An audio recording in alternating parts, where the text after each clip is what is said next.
आपने मुंह को स्वीकार किया है, चलो महलन से कुटिया में लेके चलूं।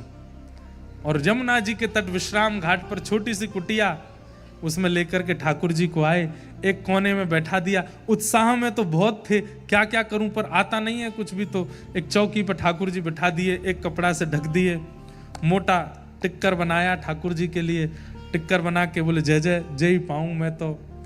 और हमारे लिए कोई सब्जी नहीं है, साग नहीं है, नमक नहीं है और कुछ मिर्च नहीं है, ये व्रज रज ही टिक्करों में लग जाती है, यही सब पूर्ण कर देती है। प्रेम से पाओ, स्वागत है आपका मेरी कुटिया में। 4-5 दिन सेवा को हो गए और टिक्कर का भोग लगाने के बाद 22 घंटा के भजन में चले जाते सनातन गोस्वामी। ठाकुर जी बैठे हैं टिक्कर के आगे। आप लोग प्रेरणा मत ले लेना महाराज जी, हम तो फिर भी चना चनोरी का लगा रहे हैं। तो भाई 22 घंटा भजन भी तो कर रहे हैं सनातन जी। भजन करने के बाद जब उठते, फिर से स्नान ध्यान करके फिर दूसरा टिक्कर बनाते, ठाकुर जी को पवाते। 4-5 दिन बाद ठाकुर जी उनके ध्यान में आए। सनातन जी बोले जय जय राजी हो, कैसा लग रहा हूं मेरी कुटिया में? तो ठाकुर कहा भयो? अरे वो रूखी रोटी खाऊं ना, गले में इर्ज गई है, अटक गई है गले में, भीतर ना जा रही। सनातन जी बोले गले में इर्ज गई है? बोले हाँ, क्या करूं? आप आटा लेने तो जाते ही हो मधुकरी में, नेक्स्ट तो घी लिया करो वहां में, नेक टिक्कर में घी लगाए के पवाए दे करो, भीतर सटक इस वे में आसानी होगी।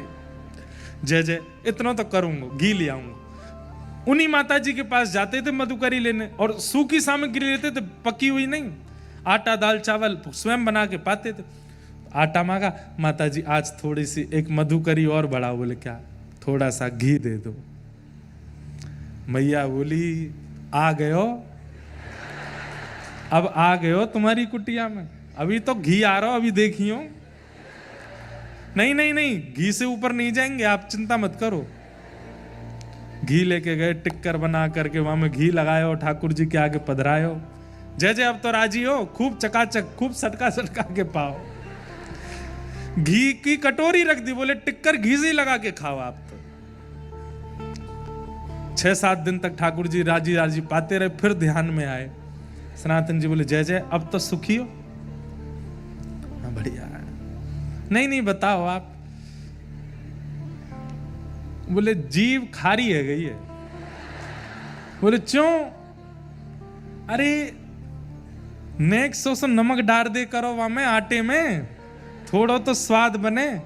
तुम कोरे आटे में यमुना जल मिलाए के पवाए दो, घी लगाए दो, नेक आटो बस एक चुटकी आटो डाल, वहां में नमक डाल दे करो। एक चुटकी नमक कौन सी बड़ी बात है, ठीक है ये भी ले आएंगे। अगले दिन गए मैया से, बोले मैया मधुकरी में आटा भी मिलता है, घी भी, थोड़ा नमक और दो। हाँ नमक अभी तो रुको, रसायनों का प्रवेश होगा। नमक लेकर के गए। 7-8 दिन 10 दिन ठाकुर जी ने फिर कोई सेवा नहीं मांगी। 10 दिन बाद फिर आ गए, जय जय अब कहा हो? बोले आप जाते हो, आटा लाते हो, घी लाते हो, नमक लाते हो, एक आलू और ले आया करो और उस आलू को भून दिया करो। भून करके छिलका उतार के मीड़ करके और उसमें नमक डाल दो, तो एक आलू की चटनी हो जाएगी, साथ में खाने में थोड़ा सुख मिलेगा। सनातन गोस्वामी जी ने ठाकुर जी उठाए, लेके मैया के पास गए, बोले धरो या को भीतर। वो ये तो 56 भोग मंगा रहे मेरी कुटिया में। जैसे ही मैया को देने लगे, मूर्तिमंत ठाकुर जी चैतन्य हो गए, प्रकट हो गए, सनातन जी के हृदय लग गए। बोले रहूंगा तो आपके संग ही, कहीं नहीं जाऊंगा, रहूंगा आपके पास। तो कईयों की रुचि सेवा में होती है, कईयों की रुचि कथा में सत्संग में होती है, कईयों की रुचि नाम में होती है। तो जिनकी रुचि नाम में है, जिनकी रुचि कथा में है, उनको ठाकुर जी आनंद स्वरूप प्रदान करते हैं, सच्चिदानंद रूपाय।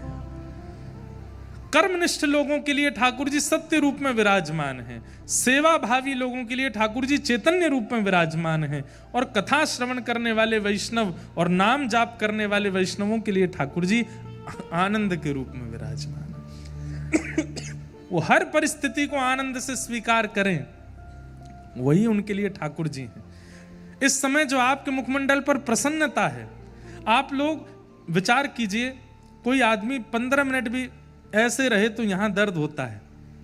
आप लोग 3:30 बजे से ऐसे ही बैठे हो, सबके मुख खिले हुए हैं, कईयों के मुख भी खिले हैं, नेत्रों से अश्रु भी निकल रहा है। ये सुख नहीं है, ये प्रसन्नता नहीं है, यही आनंद है, और ये आनंद ही श्री कृष्ण है।